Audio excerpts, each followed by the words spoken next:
Hi, my name's Chris Powell. I'm the stream lead for the Building Reform Program under the PTI Act implementation.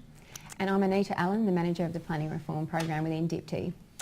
So today we're just going to briefly discuss how the new planning system relates to the building industry. The key message for building industry professionals is that the implementation of this new Act will deliver important evolutionary reform to how the sector operates.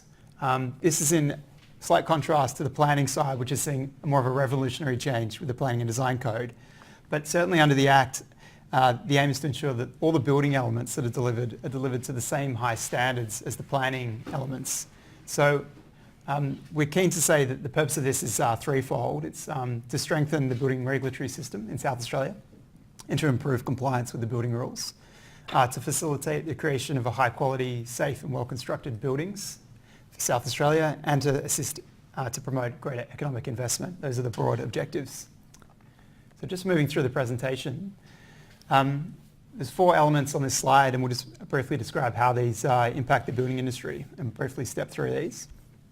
These include the PTI Act in general, which provides the basis for the new system, new regulations that will be delivered under the Act, other instruments under the Act, which are listed as well, and the new e-planning system, which Anita will speak about briefly, which is also under development.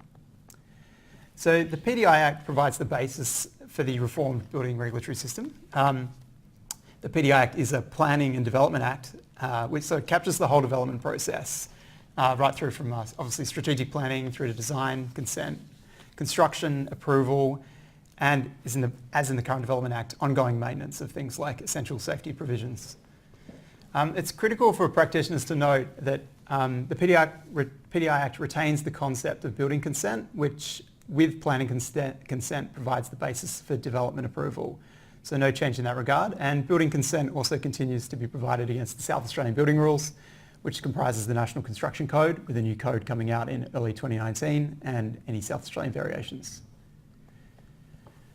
So to move briefly to the regulations, there's four pieces of regulation which have been identified for drafting under the PTI Act, which will impact on the building industry. These will collectively replace the current development regulations. These include new general regulations, new fees and charges, which will replace the current Schedule 6, new swimming pool regulations, and the new accredited professional scheme, which you've probably already heard about.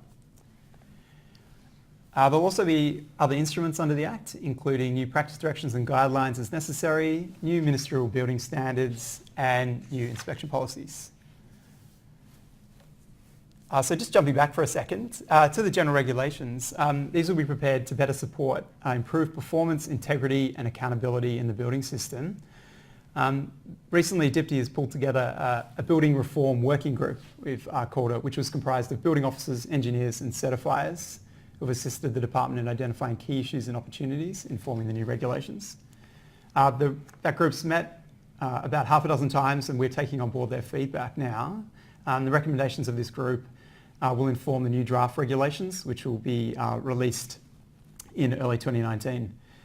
Some of the key messages we received from that group relate to needing to improve the engagement, application and notification stages during the assessment process, increasing the number of inspections, improving the approval processes surrounding statements of compliance and certificates of occupancy, and improving the processes around specification, installation and maintenance of ESPs, or essential safety provisions. Again, the focus is really on ensuring that new regulations improve the way the building regulatory system operates, and again to deliver on those objectives of high quality, safe and well-constructed buildings for South Australia. And the other three regulations there concerning fees and charges, pools and accredited professional will also support the delivery of a better system for the building industry, which includes adequate cost recovery, clear safety and upgrade requirements in relation to pools, and clear accreditation and integrity schemes. Moving on to back to the other instruments. So the Act also enables the preparation of practice directions and guidelines, and these will be important to set out clear expectations for industry. And we'll also be preparing new ministerial building standards under the Act. These replace the current minister's building specs. And the existing specifications, there's 12 of them, are now being reviewed and will be refreshed or consolidated as necessary to provide for clear building rules in the state. and we'll be consulting on these instruments, obviously prior to their approval. I should, just sit on the inspection policies for a moment.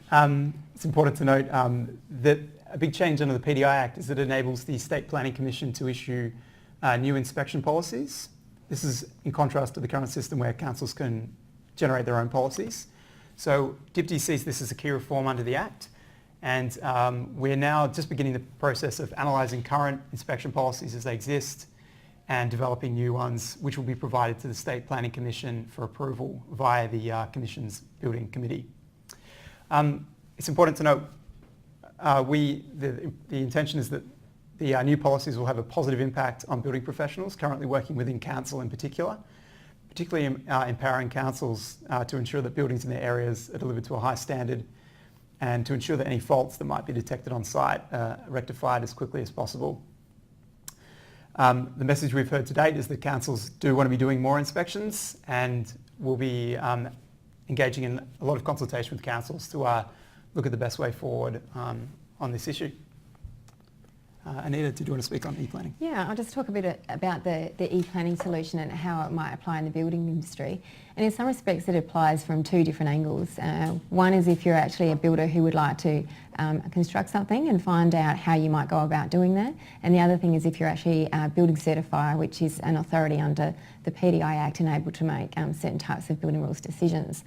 So I think the exciting part about the e-planning solution is it will be the central place for the lodgement of all development applications, and that includes whether they're planning, building or land division. So any land divisions or building applications will come through the central SA planning portal where people will be able to come in and search the rules that apply to them, particularly in relation to those looking at the planning rules for the first stage of your planning consent. You're able to go in there, it'll search the planning rules that apply to your property for the types of application that you would like to be lodging your application around, and to pull out those rules that affect you. Once that happens, you can start to look at how your application progresses through the system. You can check on it, see where it's at, see where it is in the process, and then the decision will be issued to you through the e-planning solution at the end. So it's an end-to-end solution that takes you all the way from lodgement right through to your decision, and the whole lot is online. From the other perspective, so it will improve processes for those who are lodging it assessing it as a certifier. So if you're a building certifier, an application that's lodged online will be pushed out to you as an authority. You'll make your decisions and assessments through the SA planning portal, and at the end all the documents and data and information is stored within the portal for future records. So from a records management perspective, it makes it a lot easier to keep control over those building records and those decisions. And it also allows you to see through the SA planning portal whether other applications on the land have been lodged. So if you're looking at a building consent, you can see that a planning consent has been issued, and a whole range of other benefits for you going forward.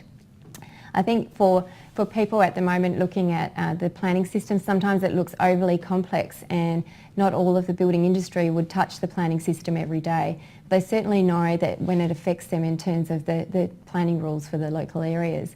So at the moment we do have our 72 development plans which proponents and developers need to wade through to find out how the planning rules affect them. And we're moving to a system where we will have one planning and design code which will replace that. That planning and design code will be fully electronic and searchable through the SA planning portal. So it'll be very easy to find out how the rules affect you. So supporting all of that, this system is a large reform, particularly as Chris has said, on the planning side, and one of the new aspects of it is the accreditation scheme.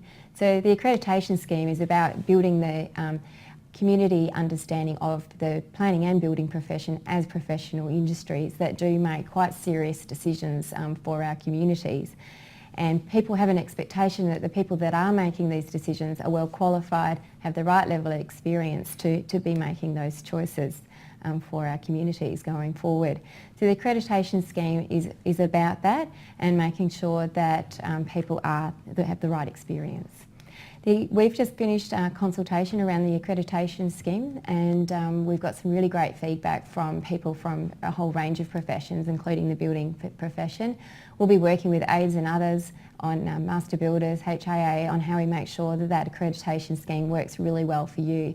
So now that we have that feedback, we're just working through how we resolve all the matters that have been raised, and hopefully we'll have the accreditation scheme up and running by February next year. With the introduction of our first planning and design code in February or July, middle of next year, it will be the time when some building certifiers who deal with the outback areas in particular may need to be accredited. We've set up a transition process that will now enable people who are already accredited under the Development Act to transition straight over under the PTI Act. However, when their accreditation lapses or is finished from what they have now, then they'll need to come into our system and become accredited under the PTI Act. So we do have a bit of breathing space for people to have adequate time to become accredited. For those who are operating in the regions, won't need to be accredited until close to the end of 2019. And for those operating in the metropolitan area, you'll need to be accredited by July 2020. So to wrap it all up, there is a lot going on in this space at the moment, and Chris is certainly busy in our building reform program, and we are keen to work really closely with you to make sure that the reforms that we make do the best that they can for the industry as a whole. We have an industry awareness session which we're running in early 2019, and we really encourage you all to come along so that we can have a great conversation about what this means for you. We're also developing a whole lot of information for you that you can understand more specifically what the changes mean for your industry and not just the industry as a whole.